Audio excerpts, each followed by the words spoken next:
Oye, Enclaustro, ya en su segunda edición, contémosle a la gente un poquito por qué el nombre de Enclaustro, de dónde además viene tu beta de escritor, de poeta, Ricardo. Bueno, yo me considero escritor de la pandemia. Yo siempre tuve algún interés por la poesía, nunca lo busqué. De hecho, tengo una tía que fue poeta, pero ella nunca publicó y el chiste es que mi mamá ganó concursos con poemas que ella le escribía.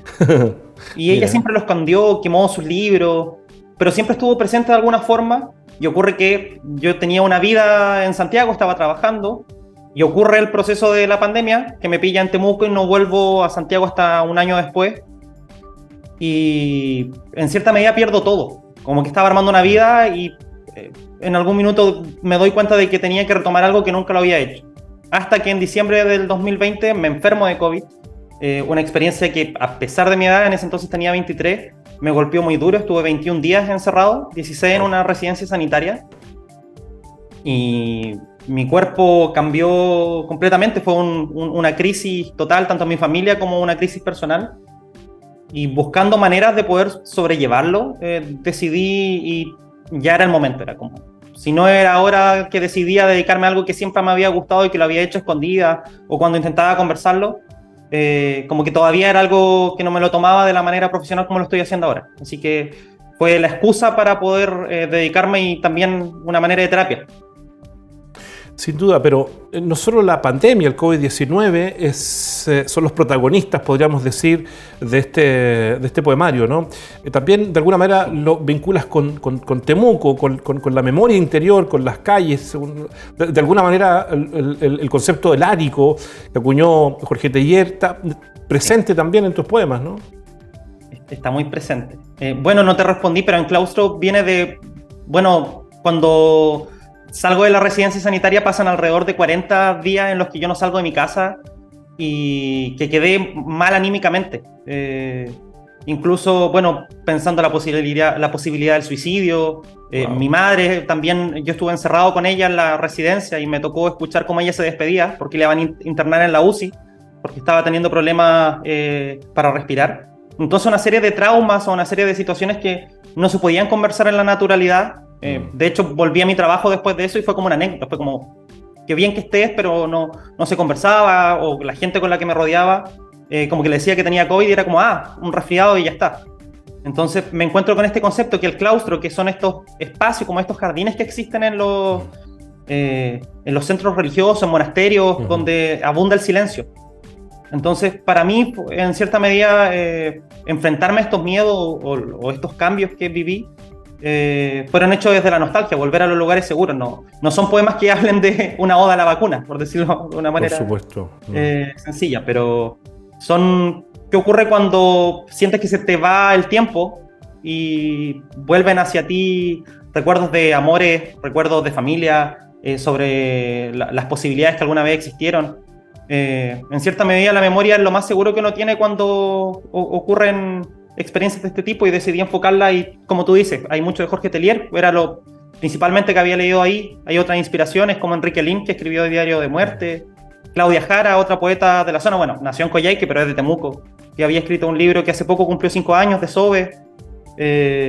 También hay otros, no sé, otros poetas norteamericanos que me interesaron o que fui encontrando en el camino, porque gran parte de los poemas se escriben en ese proceso de residencia, en medio de fiebre, alguna idea, y con el paso del tiempo se van finalizando, tratando de darle un sentido. Oye, y la portada del libro de alguna manera se vincula también, ¿no? Es la expresión en pintura, en dibujo, de lo que trae también el libro de poemario, ¿no? Sí. Bueno, quiero destacar igual, aprovechando el espacio, a Romero Mora Caimanque, que fue el editor del libro. Él tiene una editorial en Temuco que se llama Tortuga Samurai, que es independiente y que le da espacio a los poetas jóvenes para publicar, porque yo valoro mucho a la gente que escribe. Creo que es muy importante reencontrarnos con el papel, sobre todo con la digitalización que existe, sobre la inmediatez de uno publica algo en Instagram o en cualquier red social y se desaparece a los minutos. Entonces, cuando ya comienzo a encontrarme de que lo que había escrito, ya unos 20, 30 poemas, tenían una idea como central, se lo presento a él y yo me voy de Chile, estuve viviendo un año en Portugal y en Coimbra, que es una ciudad en el norte de Lisboa, a 2 horas, viví en un lugar que conocía a una artista hindú, Erika de Melo, y que justamente tratando de explicarle lo que yo estaba haciendo, se ofreció a hacer la portada. Y es una portada que a mí me conmueve mucho, la encuentro muy linda, de hecho. Fue un honor trabajar con ella y también todo el proceso de explicarle y que ella llegase a hacer esto sin que yo viese nada. Yo le dije, necesito hacer esto, le traduje unos poemas del español al inglés, que como dice un poeta checo, Rilke, que eran traducciones malas pero con buenas intenciones, importaba la emoción. Y apareció esto de que ahora acompaña el libro y que también es un atractivo, que resume muy bien lo que buscaba, que como dice la contraportada, para acabar con el trauma libera el verso. Una liberación de colores, porque al final, cuando hay dolor no se puede transformar, como se decía en la pandemia, esta crisis de humanidad, como siempre se buscó el lado positivo de la pandemia. Y cuando hay dolor, es dolor, no se le puede dar otra vuelta. Pero sí es necesario conversar los dolores para poder volver a habitar el mundo en el que estamos, y sobre todo cuando... Yo no sé si te ha pasado a ti, Patricio, pero hubo muchos cambios en la pandemia, en casa, personales, gente que se fue, gente que se murió, incluso en la universidad quizás, y seguimos de largo como si no pasara nada. Es como lo que ocurre ahora con la guerra acá en Europa, que estamos a 4.000 kilómetros de Ucrania y hay muchas banderas puestas en los edificios, pero la gente sigue de fiesta, no está como... No hay una sensibilidad mayor. Hemos desapegado un poco de la humanidad. Sí, me pasa exactamente lo mismo, Ricardo. Recuerdo, por ejemplo, a Joan Manuel Serrat, que mencionó algo respecto de la pandemia, cuando estábamos en plena pandemia, que debía efectivamente servirnos, y así tantos otros videos que surgieron en ese minuto. Y al final yo siento que seguimos siendo los mismos de siempre. Iba a ser un garabato, pero no se puede estar ahora. O peor. Seguimos siendo la misma basofia, para decirlo elegantemente. Seguimos siendo la misma basofia de siempre, digamos. Entonces parece que la pandemia no cambió nada. Ahora, liberar el trauma libera el verso. Liberar el verso libera efectivamente, en tu caso, el trauma que significó padecer del COVID-19. Sí, porque, bueno, a mí igual ahora que tengo la oportunidad de poder hablar del libro, ya no es un tema como lo era antes, porque fue complejo. Y yo todavía me sigo presentando como un sobreviviente del COVID, como secuelado, porque dentro de las cosas que ocurrieron, yo bajé 9 kilos de peso en ese entonces, tengo problemas musculares que ahora con un estilo de vida diferente ya no me duele, no sé, la espalda o el caminar, y que son propias de las secuelas que no se han hablado y que no hay tratamiento, porque como cualquier tema así, yo ahora estoy recién yendo al psicólogo después de 1 año y medio de estas situaciones, y creo que sí, es valioso. Muchos artistas han encontrado en el arte la forma de sacar sus resquemores para seguir adelante. O también, no sé, enclaustrado también es un término muy religioso, y en el camino también leí a José Saramago, que es un escritor portugués, y él escribió un libro sobre la biografía de Jesús, que es el Evangelio según Jesucristo. Y cuando Jesús se va a buscar su vida muy joven, él tenía un dolor porque tenía un trauma propio de lo que significó que él sobreviviera frente a la muerte de los niños que mataron el rey, sabiendo de que él había nacido. Entonces, él decía que en el viaje o uno encuentra una forma de olvidarse y esconder sus dolores, o encuentra más dolor y arma un gran bolso gigante que carga en su espalda. Depende de uno. Yo creo que ahora estoy en una etapa que ahora, ya que lo liberé, que sé que la gente lo ha leído y que pudo haber una segunda edición, que eso es muy interesante y que se haya vendido completo, creo que puede ayudar a gente al menos a enfrentarlo. Creo que es importante volver a reunirnos a conversar. La comunicación es vital y no escondernos, que no porque hayan pasado 3 años significa que no queden secuelas. ¿Cuántas personas en Temuco están sin caminar? Personas que perdieron a sus seres queridos y los tuvieron que enterrar sin una ceremonia.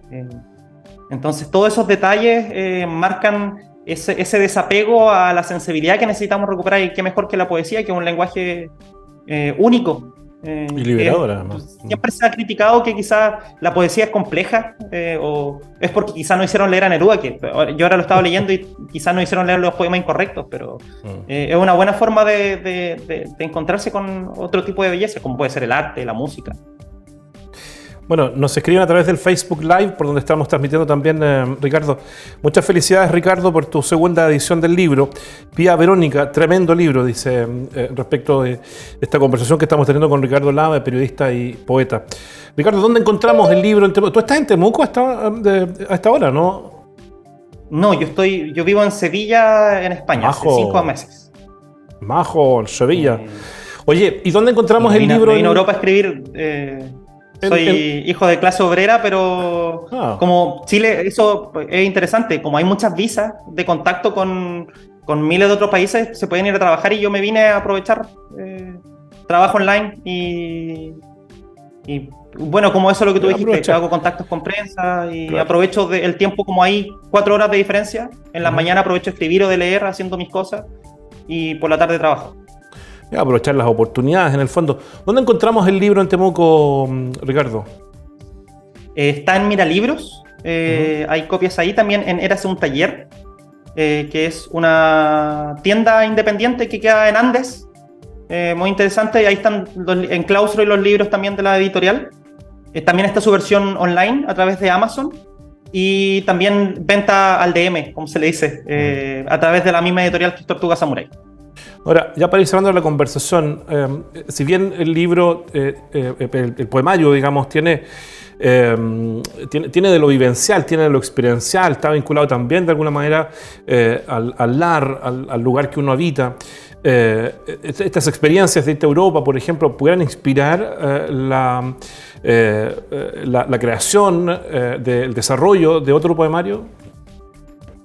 Sí, totalmente. Creo que es importante. Hay un escritor de la región que es Pablo Allenado, que él dice que los escritores de la Araucanía escriben a gotera y que, bueno, es la situación de todos. No se vive de escribir en este minuto. Exacto. Uno lo hace porque quiere, porque uno elige creer, hay que intentarlo.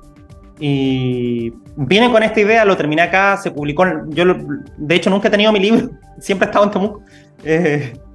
Y cuando ya terminó ese proceso, ahora estoy en la creación de un nuevo libro también sobre la experiencia de la comunicación, pero ahora más ligado como a los idiomas, el viaje. Y en eso estoy esperando las respuestas de editoriales y escribiendo otras cosas. Hace poco terminé de pasar el borrador de un diario que escribí viviendo en Eslovaquia. Estuve un mes en el este de Europa y tengo este poemario que se llama Portugal Blues, que estoy esperando a ver qué ocurre. Ya es una contraposición, pasar del dolor a esta idea de la vida, de la alegría, y también sobre cómo el viaje transforma a encontrarse con otra gente, sobre todo que yo en Temuco nunca me presenté como poeta como tal, leí algunas veces, pero llegar a Europa y decir soy poeta y que la gente le prestara la atención y dijera, oye, me encantaría leer tus poemas, pero no sé español, entonces ahí nació un bichito que ya está armado y que hay que seguir trabajando. Bueno, es la traducción, ¿no? Traducirlo a otros idiomas. Ricardo Lave, periodista y poeta, en Claustro se llama su poemario, ¿no? Que ya está en su segunda edición. Le indicamos dónde poder adquirir el poemario para que se vincule de alguna manera, más aún si usted padeció el COVID, va a comprender de mejor manera y va a tener una sensibilidad distinta y mucho más cercana a la de Ricardo cuando escribió este poemario. Aupatuna, Ricardo, que estés muy bien. Muchas gracias. Muchas gracias, Pato. Un gusto verte. Chao. Igual, un abrazo a la distancia.